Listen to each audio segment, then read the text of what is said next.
Nowadays, the average American breath rate is 15 to 20 breaths a minute. It's about 17 breaths a minute. That is freaking fast. And we have only been breathing that way in the last 20 to 30 years. The average American breath rate in 1939 was 4.9 breaths a minute. Our grandparents breathed 70 to 80% slower than we breathe today. Why is nobody talking about that? The quickest way to change your neurological state is through your breath. Fact. The quickest way to change your neurological state is through your breath. Why? The brain has the lungs on speed dial. Think about it. If your lungs stop working or there is an obstruction in the airway, the brain needs to know about it quicker than any other part of the body. So over millions of years of evolution, the brain has prioritized signals from the lungs above all other. If you were to do this, and don't do this, Vishen or anyone else of the couple of hundred people who are tuning in, if I were to ask you to do this for 5 minutes, you would eventually go into a panic. You would actually have a panic attack. You wouldn't be able to stop it because eventually the brain would go, I'm receiving so many panic messages of respiration from the lungs, I should move into panic mode. However, if you did the opposite, and this would be a good thing to do for the next 5 minutes, if you went,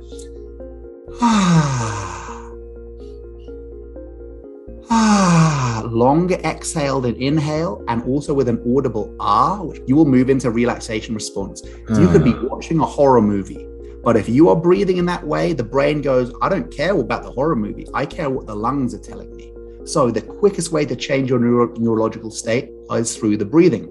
It turns out, and Vishen, you're going to love this if you haven't heard this before. It turns out there is an optimal human breath rate. When I first read this, I was like, we're so different people. Come on, there's not an optimal human breath rate. For 90% of the world's population, there is an optimal human breath rate. It is exactly 5.1 breaths a minute, but let's call it 5 breaths a minute. When you breathe at 5 breaths a minute for at least 3 to 4 minutes, that's when it starts to click in. And you can see this on a graph. The electrical rhythms of the brain, the heart, and the lungs become synchronized. So you see it on the graph. They're all over the place.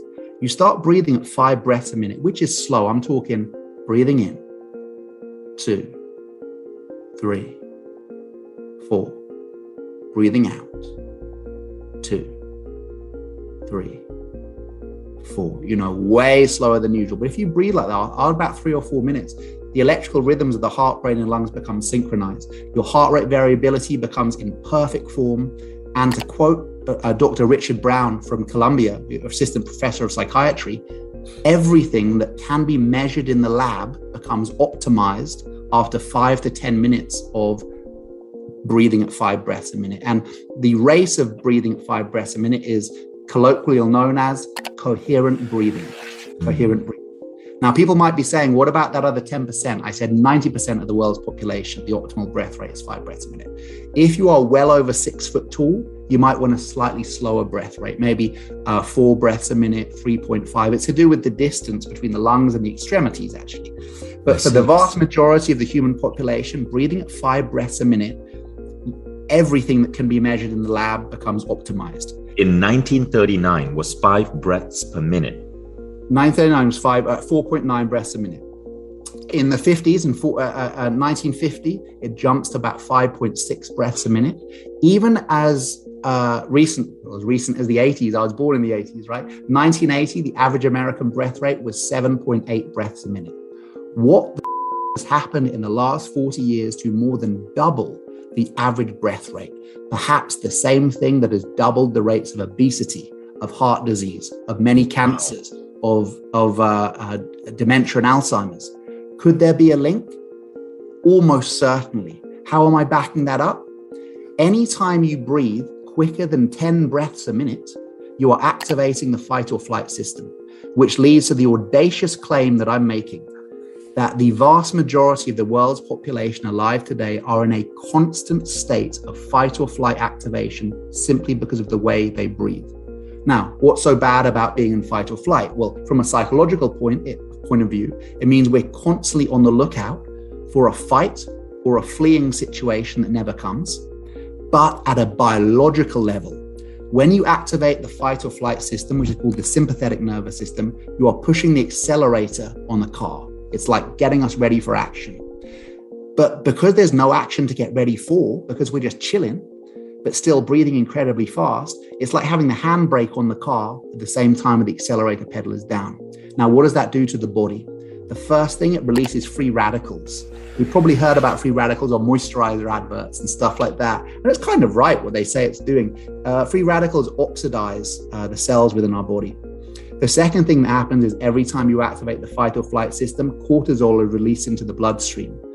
And we know that cortisol leads to the buildup of plaque acids within the arteries, which make them smaller and smaller, which can lead to heart attacks and strokes. I believe that the vast majority of chronic health conditions can be at least mitigated, if not some breathwork practitioners are saying cured, by breathing much, much slower than usual. If you can do 5 breaths a minute, go for it. But if that's too slow, then at least 6 or 7 breaths a minute would be great. But breathing at 15 to 20 breaths a minute is way too fast. We're in a constant state of fight or flight activation, and crucially, it is screwing up our sleep. Because in order to go to sleep, you need to activate not the sympathetic nervous system, but the parasympathetic nervous system. You can be doing all of the sleep hygiene tips you like. Oh, I didn't look at my phone for an hour before bed. I didn't have coffee after lunch. I had a hot bath before I went to sleep.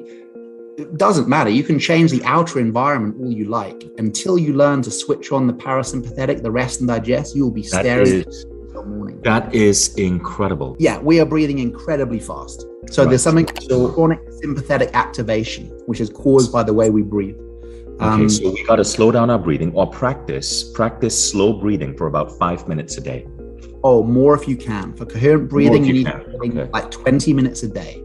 If you can be doing 20 minutes of coherent breathing a day, 2 10-minute sessions or 1 20-minute session, the impact on sleep is found within 1 to 2 days.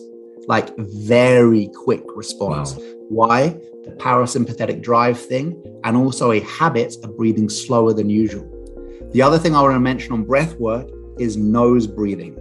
Okay, breathing through your nose is really, really good for you. Breathing through your mouth is pretty bad for you.